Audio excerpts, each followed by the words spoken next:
네, 오늘 판결의 재구성은 지난 2016년 12월 23일 수원지방법원에서 열린 재판의 한 장면에서 출발을 합니다. 이 증인석에 서 있는 70대 남성, 이 피고인석에 죄수복을 입고 있는 50대 남성을 노려보고 있습니다. 지난 2001년 경기도 용인에 있는 자신의 집에 침입해서 자신의 아내를 살해하고 또 자신까지 죽이려고 했던 범인의 재판에 증언을 하려고 증언석에 선 건데요.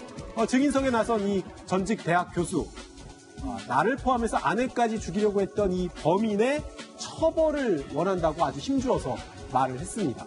그런데 2001년에 발생했던 사건의 재판이 왜 15년 뒤에나 열릴 수 있었을까요? 오랜 기간 수사당국의 눈을 피해 살아왔던 이 교수 부인 살해범을 법정에 세우기까지 과연 어떤 일들이 있었던 걸까요? 확인해 보시죠. 자, 법정에서 마주한 피해자와 범인 이야기로 시작해보죠. 대체 이들에게 무슨 일이 있었던 건가요? 그러니까 사건 당시로 가겠습니다. 사건이 발생한 거는 2001년 6월 28일 04시경입니다. 네. 제가 현직에 있으면서 이 사건 상당히 컸었거든요.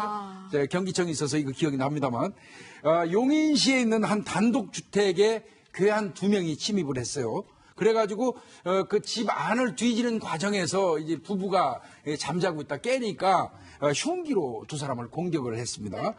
그리고는 두 사람이 쓰러지니까 2층 창문을 뛰어넘어서 도주를 했었어요. 네. 그런데 공교롭게도 이 교수 부인 되시는 분은 이 허벅지 쪽에 경동맥을 찔리는 바람에 과다출혈로 사망하는 결과에 이르렀고, 네. 이제 교수 남편 같은 경우는 이제 중태였지만 생존을 했습니다. 근데 4시에 사건이 발생했고 이분들이 발견된 거는 5시예요. 5시. 네. 신문 배달하는 분이 발견을 해가지고 경찰이 신고해서 그나마 남편만 생존하는 그런 큰 사건이었었습니다. 남편은 중상을 입었고 아내는 살해당했다. 그럼 그냥 흉기만 찌르고 다뤄난 거예요, 범인은? 예, 그러니까 기본적으로 이런 사망 사건이 발생했을 때 어떤 주요한 거는 이제 돈, 그리고 원한, 그 다음에 치정이라든가 그 외 동기를 이렇게 찾는데요. 그러면 가장 기본적으로 어떤 돌아가신 분의 그 공격 부위를 먼저 봅니다. 네. 그러면 이게 치명적 부위인지 아닌지. 그러니까 근데 이제 마무리를 하고 갔는지 안 갔는지. 그러면 이게 원한인지 아니면 돈인지 이렇게 구분할 수 있는 근거가 되거든요. 예. 또 하나는 이제 침입한 대로 바로 나갔는지 아니면 침입한 데에서 다른 곳으로 나간지에 따라서 또 구분을 할 수 있습니다. 그러니까 이거 경우는 근데 흉기만 휘두르고 사망을 확인하지 않고 나중에 실혈사로 돌아가셨다고 하면 이것은 원한은 아니지 않느냐. 여기까지 정도만 추정할 수 있다. 나머지는 기타 여러 상황을 또 봐야 되겠죠. 혹시 현장에 남은 단서 같은 거는 없었나요? 네, 범인을 가리키는 단서가 없다 보니까 사실 저인망식으로 수사를 했습니다.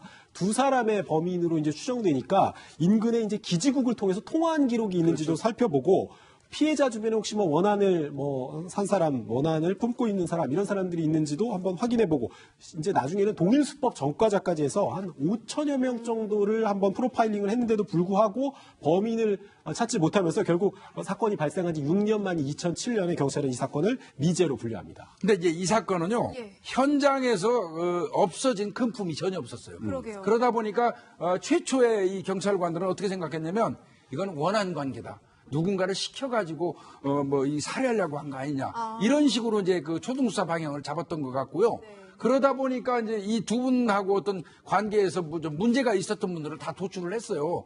그 과정에서 이제 이웃과 약간 불편한 일이 있었는데 그분이 고생 많이 하셨죠. 사실. 예. 사실 그러면은 근데 그분은 전혀 관련이 없었던 관련이 거죠. 없는 사람이었군요. 자, 이렇게 안타깝지만 미제 사건이 되면서 14년이라는 세월이 흘렀습니다. 그런데 살인에 대한 공소시효가 폐지가 되면서 재수사가 시작이 된 거죠? 예, 2007년에 미제 사건으로 분류가 될 때는 사실은 5천 명에 이르는 사람을 수사했습니다만은 어떤 증거를 찾지 못해서 그랬던 것인데요. 2015년 7월 24일이죠. 이때 태완이법이 통과가 됩니다. 태완이법은 사실은 그 전에도 살인죄 공소시효는 25년으로 늘려놓긴 했습니다만은 이제 공소시효가 완성되지 않은 사건 그리고 향후 사건 여기에 대해서는 살인죄에 대해서 공소시효를 완전히 폐지하는 겁니다. 그래서 살인죄 공소시효가 남아 있었기 때문에 말이죠. 이 사건도 다시 또 수사를 하게 됐고 아무래도 태완이법이 통과됨으로써 이 사건에 대해서 맞습니다. 수사가 활기를 찾게 됐다. 맞습니다. 이렇게 볼 수 있습니다. 네. 자, 재수사가 시작이 됐습니다. 이번엔 꼭 잡겠다고 생각한 경찰, 당시 수사 기록을 확인하던 중에 경찰의 눈에 포착된 아주 수상한 부분이 있었다고 합니다. 뭐였을까요? 15년 전에는 뭐 무슨 사업화 목적으로 통화를 했다라고 이렇게 진술이 돼 있는 기록에 남아 있는데 이번에 저희가 조사를 할 때 전혀 모르는 사이라 그러면서 이제 완강하게 모르는 사이라고 하길래 다시 점검을 해봐야겠다. 그러니까 당시 조사를 받았던 사람 중에 한 사람이 말을 바꾼 거네요, 15년. 그렇습니다. 이거를 이제 원점 재수사라고 해요. 2001년도에 미제 사건으로 남겨놔서 못했잖아요. 네. 자, 이제 2016년도에 다시 들어갔는데 참 여기에는 좀 사정이 있긴 합니다. 공교롭게도 2001년도에 경장으로 그 사건을 했던 박 경사가 있었어요. 네. 근데 이제 2016년이 돼가지고 재수사가 들어갔을 때 그 사람이 또 이 수사팀에 온 거예요. 그러니까 수사를 얼마나 잘 알겠어요. 미련도 남아있었겠네요. 그럼 형사라면 머릿속에 그게 항상 떠나지 않고 있죠. 그러니까 원점 재수사를 하면서 2001년도에 의심되는 사람들을 찾아다니면서 조사했던 내용은 있어요. 예. 그 사람들을 하나하나 다 꼼꼼히 또 다시 이제 재짚어보는 과정에서 2001년도에 김모 씨라는 사람한테 누구한테 전화한 게 있는데 당신 그때 이 사람한테 전화한 게 왜죠? 그러니까 그때는 사업상 그 휴대폰 자기가 판매원이었는데 사업상 전화했던 사람입니다 하고 얘기를 했었어요. 그런데 이번에 또 가서 물어봤더니 이번에는 저는 그 사람 전혀 기억이 안 나는데요? 이렇게 얘기를 하는 겁니다. 네. 2016년도에. 그러면 이거는 뭔가 말이 다르잖아요. 예. 그리고 하필이면 그때 묻는 사람이 또 교도소에 다른 범죄로 가 있기 때문에 범죄자였고요. 그러니까 경찰 입장에서는 바짝 이거는 2001년도 진술과 2016년 진술이 각각 다르다면 뭐가 문제가 있다 해가지고 그 두 사람을 이제 그 신상을 좀 파보는 수사를 한 거죠. 어쨌든 그 범행 현장에서 당시에 김 씨가 다른 사람하고 통화를 했던 거는 확인이 된 그렇죠. 거잖아요. 그렇죠. 그리고 그 사람이 누구인지에 대해서 말이 바뀌었다는 건데 그러면은 그 전화를 받은 그 사람도 범행하고 연관이 돼 있을 가능성도 있겠네요. 그러니까 그 당시에 통신 조회를 수사를 한 거죠. 근데 그때는 둘러댔어요. 근데 10몇 년 지났을 때 그때 둘러댄 거 기억이 안 나는 거죠. 그렇죠. 그러니까 이게 분명 의심이 있는 거고 그때 둘러댄 어떤 것과 연관돼 있다면 당연히 뭐 이제 공범인 거고 우리가 이제 과거 진술에 대해서는 두 가지 영역으로 봅니다. 감정 진술이랑 사실 진술인데 사실 진술도 몇 가지가 나눠지는데 아마 이 수사관은 그 부분을 봤을 겁니다. 그러니까 이 사람이 지금 진술하는 것이 감정인지 사실인지를 평가를 해갖고 이것은 뭔가 있다. 바로 찾아낸 거죠. 그러니까 두 사람의 이제 그러면 이 두 사람이 뭔가 있다 해가지고 아까 제가 행적을 본다고 그랬잖아요. 네. 딱 행적을 찾아봤더니 그 두 사람 전화를 건 사람과 받은 사람이 99년 12월부터 2001년 2월까지 같은 교도소 이른바 얘기하는 감방 동기였던 그럼 거예요. 모르는 사이가 아닌 거죠. 너무 잘하는 사이인데 모른다고 얘기를 한 것이죠. 그러니까 뭐 이거는 당연히 의심할 수밖에. 자, 이렇게 전화 한 통으로 사건의 전말이 서서히 드러나던 찰나에 이들이 15년 전 범인임을 확신하게 된 일이 벌어졌습니다. 경찰의 이야기 다시 한번 들어보시죠. 2차 출석 기일날 그 새벽에 자살을 한 걸로 저희가 연락받고서 유족을 만나봤더니 그런 범죄를 저지른 사실이 있어가지고 굉장히 괴로워했었다. 출석 요구를 보냈더니 자기 부인한테 살인죄 공소시효가 몇 년이냐 알아봐달라라고 사실은 15년 전에 누구하고 함께 자, 경찰이 경찰서로 오라고 전화를 했는데 공범이 목숨을 끊은 사실이 확인이 됐다. 뭔가가 의심스러운데 이 사망한 공범이 아내에게 남긴 말이 있다면서요? 네, 경찰 입장에서는 진술을 번복한 사람에게 일단 출석을 해서 진술을 받으라고 2016년 7월에 한 차례 이제 출석 통보를 했어요. 그런데 한 번 불응을 했습니다. 두 번째 출석을 앞둔 시점이 이제 8월 5일이었는데 자신이 살고 있던 이제 거주지에서 극단적인 선택을 했습니다. 그래서 경찰에 진술할 기회는 없어졌고 이 사람의 입을 통해서 사건의 전말을 들을 기회는 경찰이 잃어버렸는데 이 남성이 극단적인 선택을 하기 전에 네. 아내에게 15년 전 있었던 일을 얘기합니다. 15년 전에 누군가와 함께 흉기로 사람을 찔렀다라고 얘기하면서 경찰이 이 남자의 입을 통해서는 아니지만 가족을 통해서 이 사건의 진실에 접근할 길이 생겼던 거죠. 아, 이제야 범인과 공범이 명확해집니다.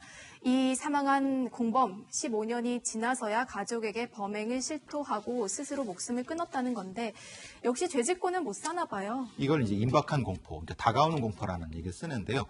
하루하루 이제 시뮬레이션 했을 겁니다. 자기가 죽인 거 내가 이렇게 처벌할 때 어떤 공포들이 계속 축적이 되어 온 거예요. 축적이 되어 오는데 그 트리거가 되는, 그 방아쇠가 되는 그 날짜를 받아놓고 공포가 극대화된 상태에서 그렇죠. 아내한테 얘기를 하고 그에 선택하는. 그러니까 심리적 상태는 그렇게 연결됩니다. 그렇군요. 자, 공범은 일단 사망을 했습니다. 그렇다면 이제 남은 사람 김 씨는 자백을 했나요? 맞습니다. 김 씨가 결국은 이제 자백을 했는데요.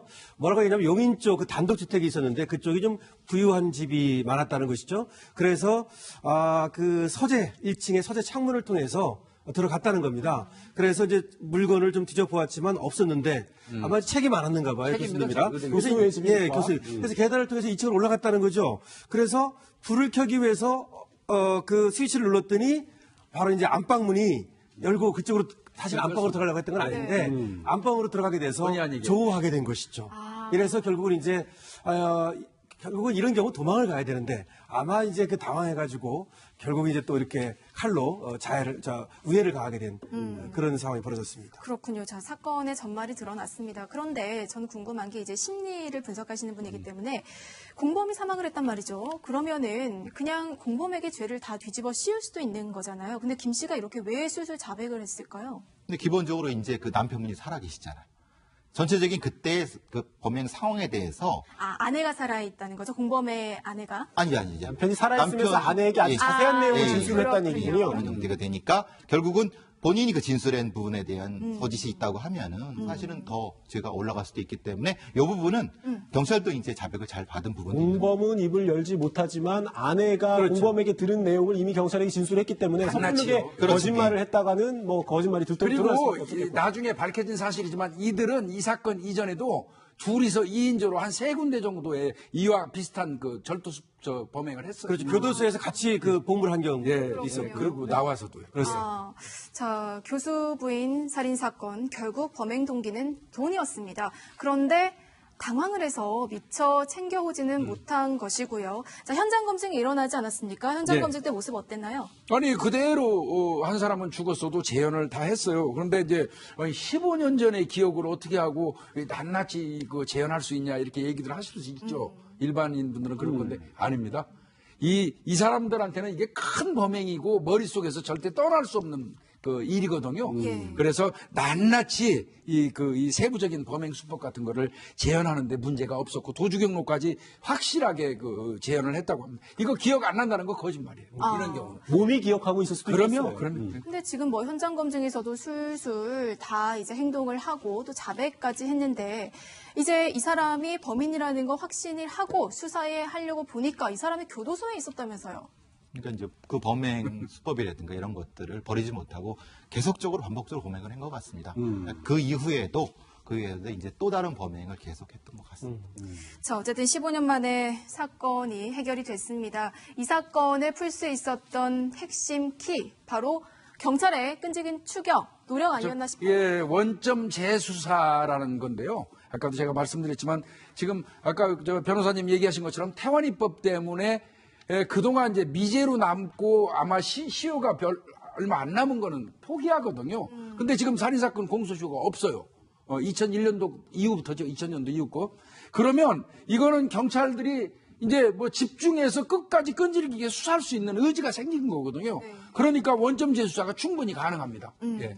자, 법원에서 어떤 선고 내렸나요? 네, 이 사건을 좀 우리가 주목해 볼 필요가 있는데요. 아까 물건을 훔치러 들어간 건 맞습니다. 그런데 왜 이 사건이 강도 살인으로 바뀌게 되고 그래서 결국 무기징역이 내려지고 그다음에 위치 추적 장치 부착을 20년을 내렸는데요.